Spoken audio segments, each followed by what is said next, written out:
새벽 4시 44분, 세상은 아직 짙은 먹물 속에 잠겨 있었다. 디지털 시계의 붉은 숫자가 어둠 속에서 유일하게 살아 숨쉬는 생명체처럼 깜빡였다. 알람이 울리기 1분 전, 나는 언제나처럼 눈을 떴다. 내 몸은 기계처럼 정확했고, 내 정신은 방금 전까지 완벽한 암흑 속에서 수백 개의 기보를 복기하고 있었다. 찬물로 세수를 하는 것은 하루를 여는 의식이다. 거울 속에는 35의 이세혁이 서 있었다. 감정 없는 눈, 단정하게 정리된 머리, 굳게 닫힌 입술.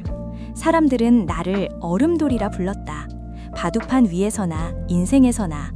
그들은 내 평정심을 칭송했지만 그건 칭찬이 아니었다. 그것은 사실에 대한 묘사일 뿐이다. 내 인생은 잘 짜인 정석과 같았다. 일어나고 명상하고 기보를 연구하고 대국에 임한다. 옷장에는 흰색과 검은색 셔츠만이 칼같이 각을 맞춰 걸려있다. 세상의 모든 색은 바둑판 위에 흑과 백 두 가지로 충분했다. 감정은 불필요한 맛을 남기고 변수는 계산을 복잡하게 만들 뿐이다. 모든 것은 예측 가능해야 하고 통제 아래 있어야 했다. 기원으로 향하는 길, 아직 어둠이 채 가시지 않은 서울의 거리는 고요했다. 내 차 안에는 오직 엔진 소리와 내 숨소리만이 존재했다. 아내에게서 메시지가 와 있었다. 오늘 대국 이겨요. 간결하고 명확한 응원. 나는 알았어 라고 짧게 답했다. 우리의 관계 역시 하나의 잘 놓인 포석과 같았다. 서로의 영역을 침범하지 않고 각자의 자리에서 안정적인 집을 짓는 것. 거기에는 존중은 있었지만 예측 불가능한 열정 따위는 존재하지 않았다. 기원에 도착하자 오래된 목재의 냄새와 희미한 목향이 나려 맞았다. 이곳은 나에게 유일한 전쟁터이자 안식처였다. 텅 빈 대국실 중안에 놓인 비자나무 바둑판 앞에 앉았다. 손가락으로 나무의 결을 쓸었다. 수십 수백 년간 무수한 명인들의 고뇌와 환희를 빨아들인 이 나무만이 나의 유일한 벗이었다. 오늘의 대국 상대는 젊고 공격적인 신의 기사였다. 그의 눈에서는 야망이 불꽃처럼 타올랐다. 하지만 내 눈에는 그저 다음 수가 뻔히 보이는 하수의 조급함일 뿐이었다. 잘 부탁드립니다. 인사와 함께 대국이 시작되었다. 툭! 돌이 놓이는 소리가 정적을 깨뜨린다. 나는 나만의 세계로 침잠했다. 주변의 모든 소음이 사라지고 오직 361개의 점으로 이루어진 이 작은 우주만이 존재했다. 그의 모든 수는 내 예상 안에 있었다. 도발하고 흔들고 틈을 노렸지만 나의 반상은 얼음처럼 견고했다. 몇 시간이 흘렀을까? 상대가 돌을 던지며 고개를 숙였다. 불계승, 또 한 번의 승리였다. 기원 사람들의 작은 탄성과 박수 소리가 들려왔지만 내 귀에는 멀게만 느껴졌다. 승리의 쾌감 대신 익숙한 공허가 찾아왔다. 나는 또다시 완벽하게 이겼고 또다시 아무것도 느끼지 못했다. 복기를 마친 후 나는 텅 빈 대국실에 홀로 남았다. 잘 닦인 바둑판은 흠결 하나 없이 매끄러웠다. 이 완벽하게 비워진 공간, 그것이 바로 내 인생의 모습이었다. 승리를 위해 모든 변수를 제거하고 모든 감정을 비워낸 결과물. 완벽하게 쌓아올린 이 성 안에 나는 스스로를 가두고 있었다. 그리고 그 견고한 벽에 아주 작은 균열이라도 내줄 무언가를 나 자신도 모르게 갈망하고 있었다. 승리의 여운은 짧았다. 기자 몇 명과의 의례적인 인터뷰를 마치고 나니 기원 원장이 평소보다 상기된 얼굴로 다가왔다. 그의 과장된 공손함은 언제나 내 계산에 없던 변수라 불편했다. 이 구단, 잠시 시간 괜찮으십니까? 우리 기원에 아주 귀한 분이 오셔서요. 그의 시선 끝에 한 여자가 서 있었다. 그녀는 이 오래된 목조 건물과 어울리지 않는 존재였다. 짙은 남색 실크 블라우스를 입은 그녀는 주변의 빛을 모조리 빨아들이는 블랙홀 같았다. 화려하게 치장하지 않았음에도 그녀를 중심으로 공간의 밀도가 달라지는 듯한 착각을 일으켰다. 원장의 소개가 이어졌다. 윤지수, 돌아가신 남편의 유지를 이어 기원을 후원하게 된 새로운 재단 이사장이라고 했다. 나는 가볍게 고개를 숙여 인사했다.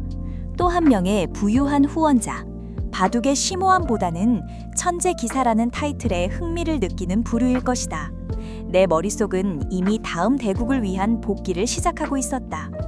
오늘 대국 정말 인상 깊었습니다. 그녀가 먼저 입을 열었다. 목소리는 낮고 차분했지만 묘한 울림이 있었다. 감사합니다. 나의 대답은 언제나처럼 단조로웠다. 그녀는 내 승리를 축하하는 대신 텅 빈 바둑판으로 시선을 옮겼다. 보통 사람들은 방금 끝난 혈투의 흔적을 쫓기 마련인데 그녀는 달랐다. 텅 비어버린 판, 그 자체를 응시하고 있었다. 저는 바둑은 잘 모릅니다. 그녀는 천천히 마치 돌 하나하나를 놓듯 말을 이어갔다. 그녀의 시선이 바둑판에서 내 손으로, 그리고 마침내 내 눈으로 옮겨왔다. 그 시선은 날카로운 탐침 같았다.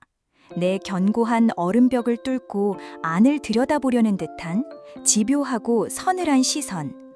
나는 처음으로 방어해야 한다는 본능을 느꼈다. 하지만 돌을 놓는 사람을 고뇌는 좀 알 것 같아요. 그녀의 입가에 희미한 미소가 번졌다. 동정도 연민도 아니었다. 그것은 마치 흥미로운 연구 대상을 발견한 학자의 미소와 같았다. 그 완벽함 속에 숨겨진 외로움. 제가 후원하고 싶은 건 어쩌면 이 기원이 아니라 바로 그거일지도 모르겠네요. 쿵! 심장 어디에선가 보이지 않는 돌이 놓이는 소리가 들렸다. 외로움. 아무도 입에 담지 않았던, 나조차도 인정한 적 없는 단어였다. 사람들은 내게서 천재성을 보거나 기계 같은 냉정함을 보았다. 아내조차도 나의 성공을 존중할 뿐 그 이면의 공허를 들여다보려 하지 않았다. 그런데 처음 본 이 여자가 단 몇 분 만에 내 존재의 핵을 정확히 짚어냈다. 순간 세상의 모든 소리가 아득해졌다. 원장의 아첨하는 목소리도 멀리서 들려오는 찻소리도 사라졌다. 오직 그녀의 눈동자와 나만이 이 작은 우주에 남겨진 기분이었다. 그녀의 몸에서 풍기는 희미한 난초 향이 후각을 파고들었다. 익숙한 묵향의 세계에 떨어진 이질적인 향기였다. 나는 아무 대답도 하지 못했다. 무슨 말을 해야 할지 몰랐다. 내 인생이라는 기보에 단 한 번도 등장한 적 없는 수였다. 예측 불가능하고 대응할 방법이 없는 날카로운 한 수. 그녀는 내 침묵을 긍정으로 받아들인 듯 가볍게 고개를 끄덕이고는 몸을 돌렸다. 그녀가 떠난 자리에 강렬한 존재감의 잔상과 함께 매혹적이면서도 불길한 난초 향만이 남았다. 나는 한참 동안 그 자리에 서서 방금 전 그녀가 던진 단어 외로움이라는 돌이 내 마음의 반상 전체를 어떻게 뒤흔들고 있는지 가만히 지켜볼 수밖에 없었다. 판은 이미 시작되었다. 그녀와의 만남 이후 내 견고했던 일상에 미세한 균열이 생기기 시작했다. 새벽 명상 중에도 문득 그녀의 서늘한 눈빛이 떠올랐고 기보를 연구하다가도 이유 없이 희미한 난초향을 맡는 듯한 착각에 빠졌다. 이세혁이라는 완벽한 기보에 윤지수라는 예측 불가능한 변수가 끼어든 것이다. 며칠 후 그녀는 약속이라도 한 듯 다시 기원에 나타났다. 이번에는 원장을 대동하지 않고 혼자였다. 그녀는 바둑의 철학을 배우고 싶다며 나에게 개인 지도를 정중하게 요청했다. 후원자의 요청을 거절할 명분은 없었다. 하지만 나는 그것이 표면적인 이유일 뿐이라는 것을 직감했다. 우리의 개인 지도는 기원 가장 안쪽에 있는 조용한 별실에서 이루어졌다. 볕이 잘 드는 작은 방이었다. 그녀는 바둑판 앞에 앉았지만 정작 바둑에는 큰 관심이 없어 보였다. 그녀는 기본적인 행라법이나 정석 대신 이상한 질문들을 던졌다. 대국 중에 무슨 생각을 하시나요? 정말 아무것도 느껴지지 않으세요? 상대의 실수를 유도할 때 어떤 기분이 들죠? 죄책감? 아니면 희열? 그녀의 질문은 돌의 움직임이 아닌 내 마음의 움직임을 향해 있었다. 나는 무미건조하게 기술적인 답변을 늘어놓았지만 그녀는 그 너머의 것을 꿰뚫어보는 듯했다. 그녀는 몸을 앞으로 기울이며 내 말을 경청했다. 몸짓 하나하나가 계산된 것처럼 우아했다. 그녀가 입은 실크 블라우스에 쇄골 라인이 아슬아슬하게 드러날 때마다 나는 무의식적으로 시선을 피해야 했다. 그럴 때면 그녀는 마치 내 속을 다 안다는 듯 옅은 미소를 지었다. 이건 수업이 아니었다. 명백한 탐색전이자 계산된 도발이었다. 그 수는 너무 예측 가능하지 않나요? 한 번은 내가 복귀를 위해 바둑판에 돌을 놓자 그녀가 내 귓가에 나지막이 속삭였다. 그녀의 숨결이 목덜미를 스치는 순간 온몸의 감각이 곤두섰다. 등줄기를 타고 흐르는 이 낯선 전율은 무엇인가? 평생을 이성과 논리로 살아온 내게 이런 감각적인 혼란은 처음이었다. 그녀의 손가락이 바둑판 위를 미끄러지듯 움직였다. 가늘고 긴 손가락이 내가 방금 놓은 흑돌을 톡 하고 건드렸다. 그리고는 보란듯이 내 손등을 스치며 지나갔다. 아주 짧고 우연을 가장한 접촉. 하지만 그 순간 닿은 피부의 서늘한 감촉은 불에 댄 듯 강렬한 흔적을 남겼다. 나는 황급히 손을 거두었다. 머릿속이 복잡해졌다. 이건 명백한 신호다. 하지만 무엇을 위한 신호인가? 그녀의 의도는 무엇인가? 평생 상대의 수를 읽는 것으로 살아왔지만 그녀의 수는 도무지 읽히지 않았다. 너무나 노골적이어서 오히려 그 이면이 의심스러웠고 너무나 대담해서 현실감이 없었다. 나는 이 위험한 게임을 끝내야 한다고 생각했다. 하지만 동시에 다음 수를 보고 싶다는 치명적인 호기심에 사로잡혔다. 그녀가 내 완벽한 반상 위에 어떤 파격적인 수를 놓을지, 그래서 이 판이 어떻게 망가질지 궁금해서 견딜 수가 없었다. 나는 이성이 아니라 본능으로 알고 있었다. 그녀는 지금 내게 일부러 틈을 보여주고 있다. 들어오라고, 이 위험한 판에 기꺼이 발을 들여놓으라고 나를 유혹하고 있었다. 그리고 나는 그 유혹에 서서히 잠식당하고 있었다. 운명의 날은 아이러니하게도 내가 패배한 날 찾아왔다. 국가대표 선발전 결승. 상대는 내 모든 수를 꿰뚫고 있는 오랜 라이벌이었다. 평소 같았으면 흔들리지 않았던 판이었다. 하지만 그날따라 집중할 수 없었다. 눈을 감으면 그녀의 나른한 목소리가 들렸고 숨을 들이쉬면 존재하지도 않는 난초향이 났다. 결국 나는 반집차로 패했다. 바둑돌 하나, 아주 작은 차이로 모든 것이 결정되는 이 냉혹한 세계에서 나는 완벽하게 졌다. 기자들의 플래시 세례와 위로 같지 않은 위로들을 뒤로 하고 기원을 빠져나왔다. 텅 빈 패배감, 그리고 나 자신에 대한 혐오감. 내 완벽한 세계에 균열을 낸 것은 상대 기사가 아니었다. 바로 나 자신이었다. 차에 올라타 시동을 걸었을 때 휴대폰이 짧게 울렸다. 윤지수였다. 괜찮으세요? 그녀의 문자에는 어떤 위로나 동정도 없었다. 그저 담백한 질문. 나는 답장하지 않았다. 그러자 곧바로 다음 문자가 도착했다. 제 아틀리에로 오세요. 위스키 한 잔 사죠. 주소는? 머릿속에서 경고음이 울렸다. 가지마. 이건 덫이야. 하지만 패배감에 젖은 몸은 이미 이성의 통제를 벗어나 있었다. 나는 홀린 듯 내비게이션에 그녀가 보낸 주소를 입력했다. 익숙한 서울의 길이 아니었다.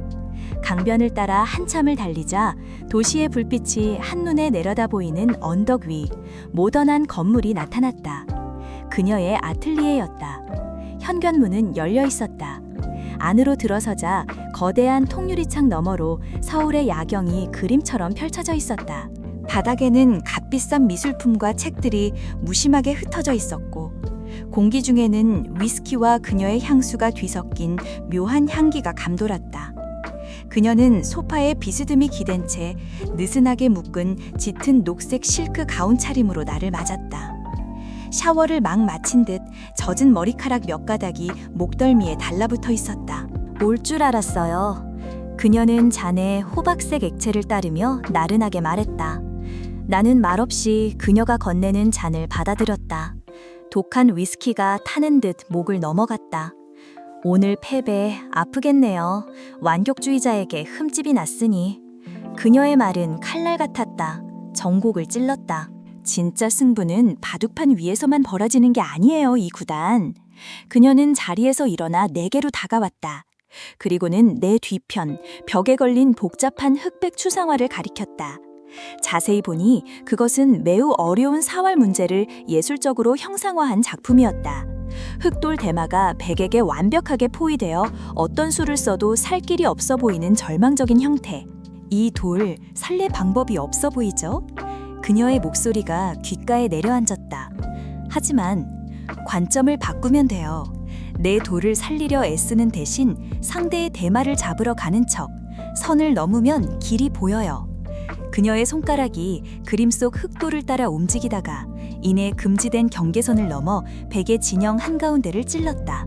자충수처럼 보이는 미친 수였다. 하지만 그 수로 인해 전체 판의 형세가 뒤바뀌고 죽었던 흑돌에게 오히려 숨쉴 공간이 생겨났다. 그녀는 그림에서 눈을 떼고 나를 돌아보았다. 그녀의 눈동자가 야경의 불빛을 받아 위험하게 빛냈다. 실크 가운의 매듭이 금방이라도 풀어질 것처럼 아슬아슬했다. 같이 선을 넘어볼까요? 그것은 질문이 아니었다. 거부할 수 없는 제안이자 내 인생 전체를 건 승부수였다. 나는 알고 있었다. 이 제안을 받아들이는 순간 내 완벽했던 기본은 영원히 망가질 것이다. 얼음돌은 깨지고 반상은 돌이킬 수 없이 더럽혀지리라. 하지만 그 순간 패배감과 자기 혐오에 휩싸인 내게는 그 파멸이 오히려 구원처럼 느껴졌다. 나는 말없이 잔에 남은 위스키를 단숨에 털어넣었다. 눈을 떴을 때 가장 먼저 나를 덮친 것은 지독한 위스키 향과 뻐근한 목의 통증이었다. 익숙한 침실의 고요함이 아니었다. 차가운 가죽 시트가 등을 파고들었고 좁은 공간의 공기는 무겁고 탁했다. 내가 있는 곳은 내 차 안이었다.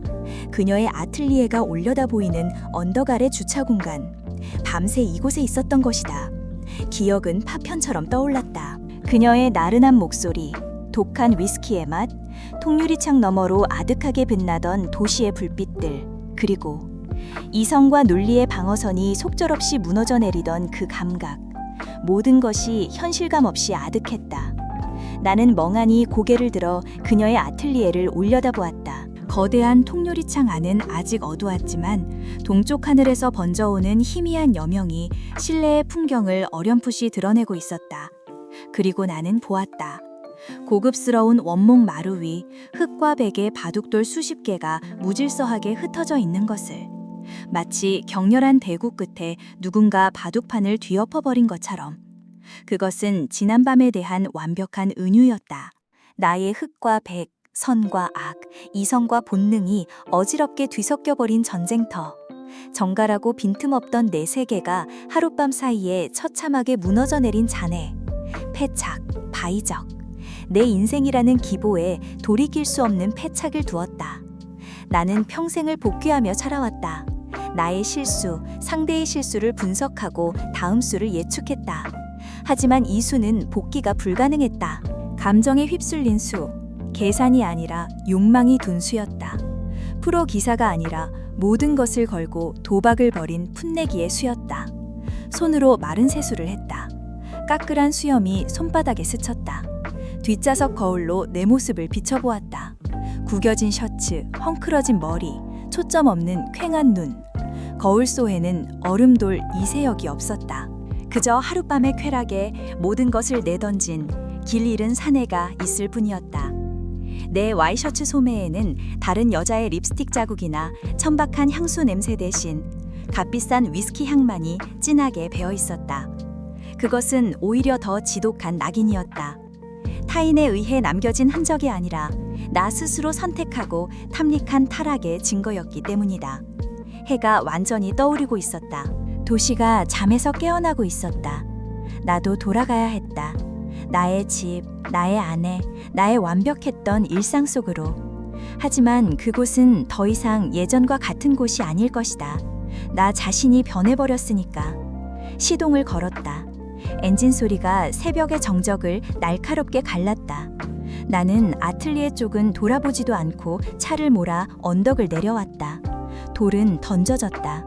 이제 와서 후회한들 주워 담을 수도 없었던 일로 만들 수도 없었다. 나는 이제 이 패착의 대가를 치르며 완전히 다른 기보를 써내려가야만 했다. 윤지수라는 치명적인 변수가 내 인생의 반상 전체를 장악하기 시작했다. 나의 밤은 둘로 나뉘었다. 아내가 잠든 후 집을 빠져나와 그녀의 아틀리에로 향하는 밤, 그리고 다시 내 완벽한 가정으로 기어들어오는 밤. 우리의 만남은 심야 전략회의라는 이름 아래 반복되었다. 하지만 그곳에서 우리가 논한 것은 바둑이 아니었다.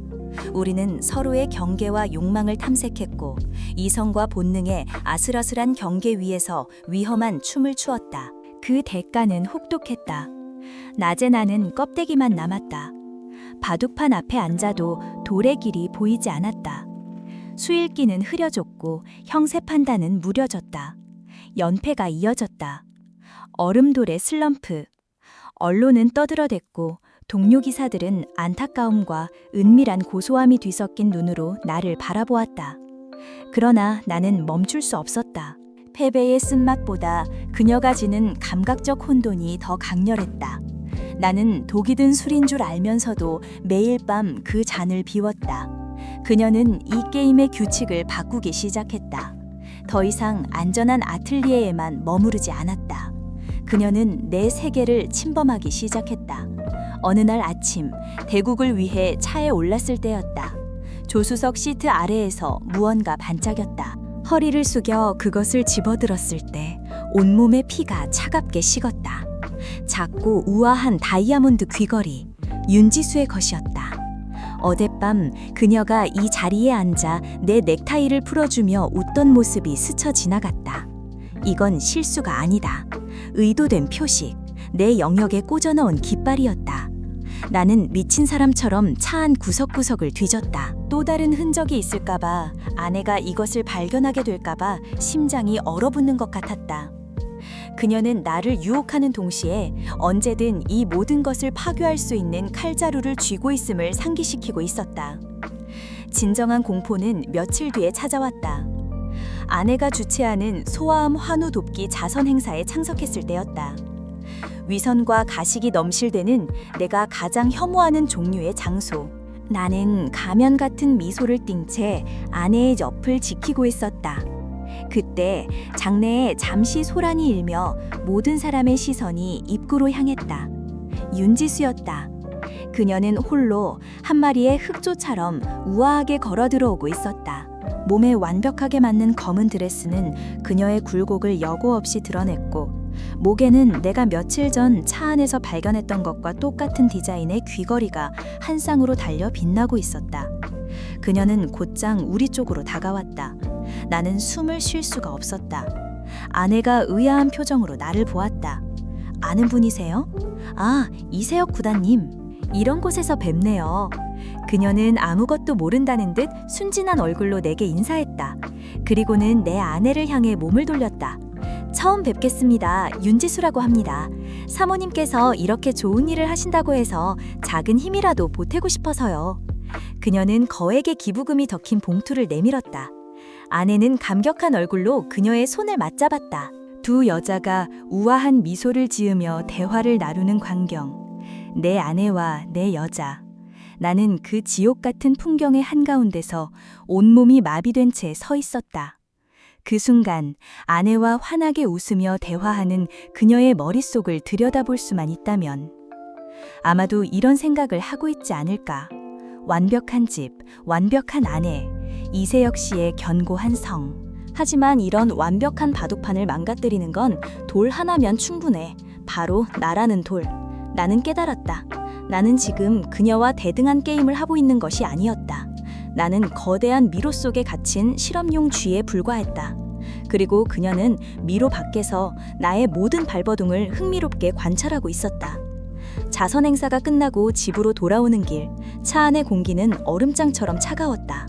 아내는 창밖을 보며 아무 말도 하지 않았고 나 역시 입을 뗄 수 없었다. 침묵은 때로 가장 날카로운 비수다. 그녀의 침묵 속에는 100만 가지 질문과 의심이 소용돌이치고 있었다. 나는 방금 지뢰밭을 건너온 군인처럼 온 신경이 곤두서 있었다. 집에 도착해서도 그 살얼음판 같은 분위기는 계속되었다. 아내는 평소처럼 내일 아침 내가 입을 셔츠를 다리고 따뜻한 차를 내왔다. 모든 것이 평소와 똑같았지만 바로 그 점이 나를 미치게 만들었다. 폭풍전야의 고요함. 그녀는 분노하거나 소리치지 않았다. 그녀는 나보다 훨씬 뛰어난 기사였다. 감정적인 억슈를 두는 대신 조용히 다음 수를 준비하고 있었다. 피곤해 보이네요. 요즘 대국 때문에 힘들죠? 그녀의 목소리는 비단결처럼 부드러웠다. 하지만 그 부드러움 뒤에 숨겨진 서늘한 칼날을 나는 느낄 수 있었다. 다음 날 아침 결정적인 수가 두어졌다. 거실 소파에 앉아있던 아내가 무심하게 태블릿을 내 쪽으로 돌렸다. 여보, 이거 봐요. 기사 잘 나왔네. 화면에는 익숙한 내 얼굴 사진과 함께 역겨울 정도로 다정한 헤드라인이 붙어 있었다. 이세혁 구단의 힘, 내조의 여왕 아내 슬럼프 극복의 비결은 변치 않는 가족의 사랑. 기사 내용은 나와 아내의 완벽한 사랑에 대한 찬사로 가득했다. 내가 최근 겪는 부진은 일시적인 것이며 아내의 헌신적인 지지 덕분에 곧 재기할 것이라는 희망적인 전망으로 마무리되었다. 내가 단 한 번도 인터뷰한 적 없는 내용이었다. 온몸에 피가 역류하는 것 같았다. 이것은 내조가 아니었다. 이것은 경고이자 족쇄였다.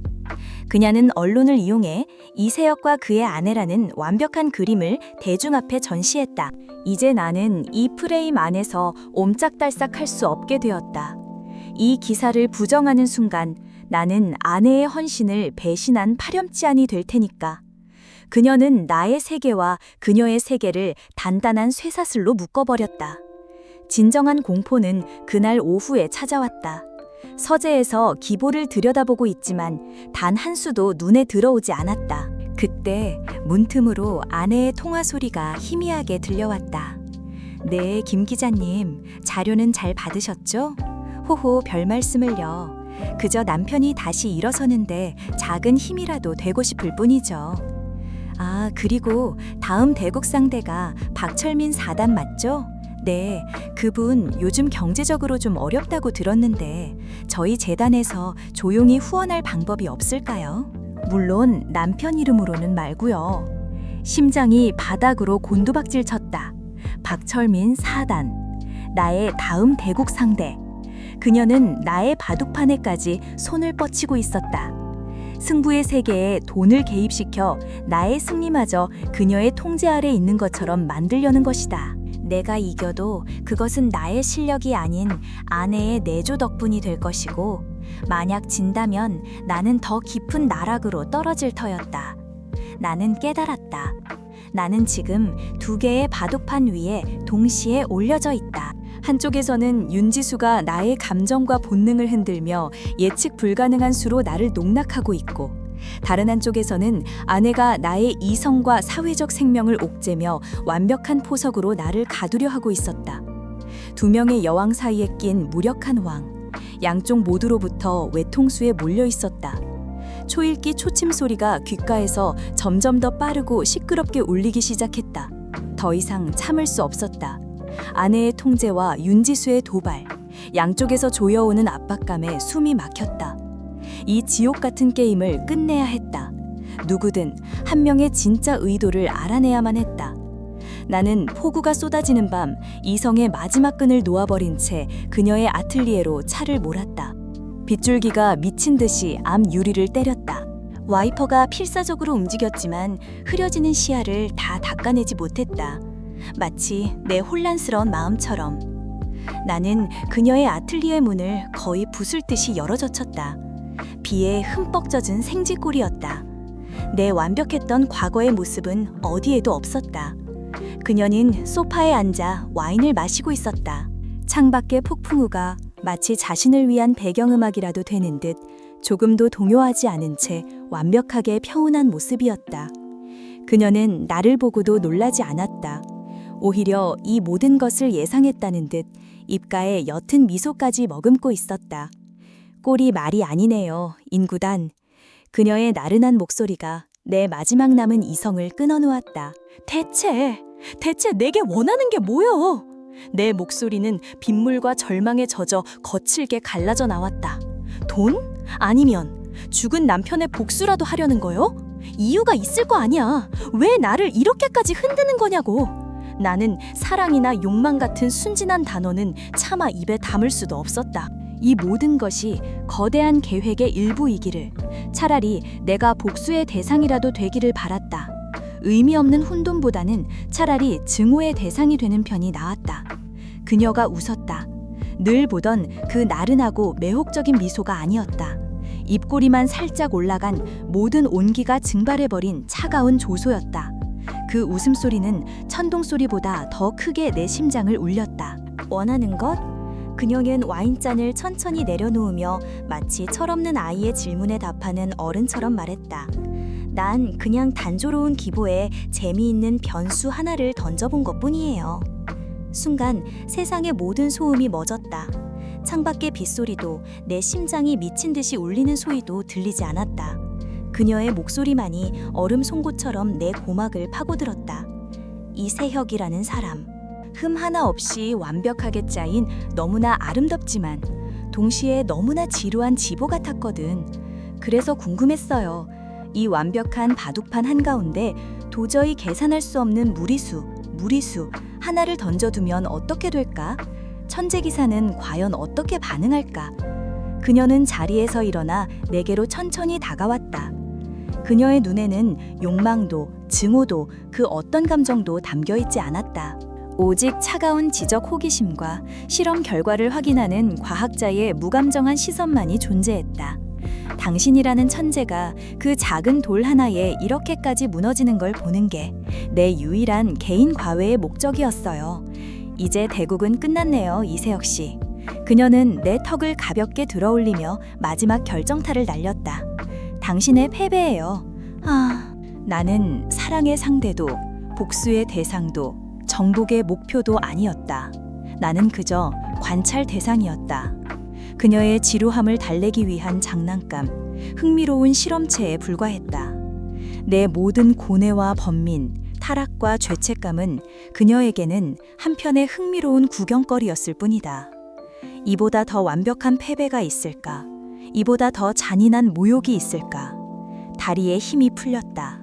나는 비틀거리며 뒷걸음질 쳤다. 벽에 등이 닿고 나서야 겨우 몸을 지탱할 수 있었다. 헛웃음이 터져나왔다. 처음에는 작게 시작된 웃음이 이내 미친 사람처럼 커져갔다. 나는 웃고 있었지만 눈에서는 뜨거운 것이 흘러내리고 있었다.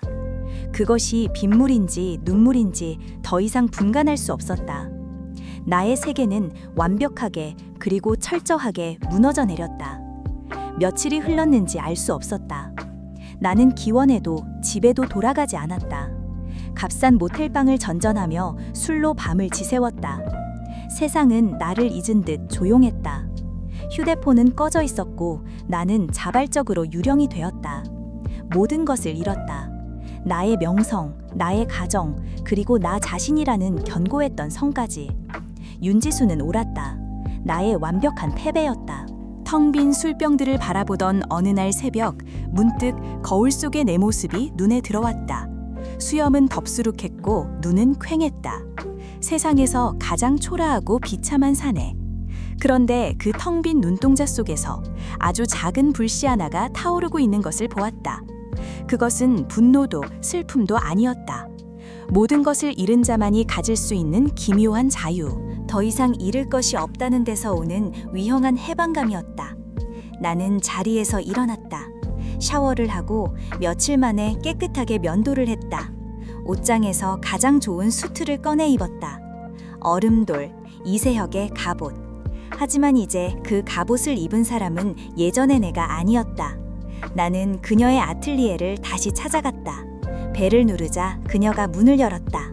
며칠 만에 본 나는 아마도 그녀에게 꽤나 놀라운 모습이었을 것이다. 폐인이 되어 나타나 무릎 꿇고 용서를 빌거나 혹은 분노에 차 덤벼들 거라고 예상했을지도 모른다. 하지만 나는 그 어느 때보다도 차분하고 단단한 모습으로 그녀 앞에 섰다. 내 손에는 작은 바둑판과 바둑통이 들려 있었다. 나는 말없이 안으로 들어가 그녀의 거실 테이블 위에 바둑판을 놓았다. 그리고 흙과 백의 돌을 꺼내 제자리에 정갈하게 담았다. 그녀는 아무 말 없이 흥미로운 눈으로 나의 행동을 지켜보고 있었다. 당신 덕분에 알았어. 내가 먼저 침묵을 깼다. 내 목소리는 낮고 조용했지만 그 안에는 새로운 종류의 힘이 실려 있었다. 진짜 바둑은 기보에 없는 수를 두는 거라는 걸. 나는 고개를 들어 그녀를 똑바로 응시했다. 내 눈빛은 더 이상 통제와 이성으로 가득 찬 얼음돌의 그것이 아니었다. 모든 것을 내려놓은 자의 공허함과 그 공허 속에서 피어난 위험한 광기가 뒤섞여 있었다. 당신이 시작한 이 판, 이제부터는 내가 두지. 나는 바둑판 중앙, 1000원, 텐년에 흑돌 하나를 가만히 올려놓았다. 가장 기본적인 정석을 무시하는 가장 오만하고 도발적인 첫 수였다. 후원자님, 우리 함께 새로운 판을 짜보는 건 어때? 그녀의 눈이 순간 흔들렸다. 예상치 못한 수, 완벽하게 통제 가능하다고 믿었던 말이 이제 고삐를 끊고 자신을 향해 고개를 쳐들고 있는 상황. 당황한 기색이 스쳐 지나갔지만 그녀는 이내 입가에 묘한 미소를 띄었다. 그것은 승자의 여유가 아닌 자신과 동급의 위험한 상대를 만난 자의 흥분과 희열이 섞인 미소였다. 그녀는 내 맞은편에 조용히 앉았다. 그리고 백돌 하나를 집어들었다. 그녀의 손가락이 잠시 허공에서 머뭇거렸다. 그녀 역시 다음 수를 읽고 있는 것이다. 나의 의도를, 그리고 이 새로운 판의 향방을. 이제 우리는 더 이상 유혹자와 피유혹자, 관찰자와 실험체의 관계가 아니었다. 서로의 가장 깊은 욕망과 치명적인 약점을 모두 알고 있는 두 명의 공모자.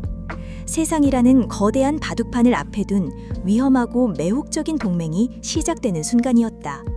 앞으로 우리가 두어나갈 수들이 신의 한 수가 될지 아니면 서로를 파멸로 이끄는 악수가 될지는 아무도 몰랐다. 분명한 것은 지루했던 바둑은 이제 끝났다는 사실이다.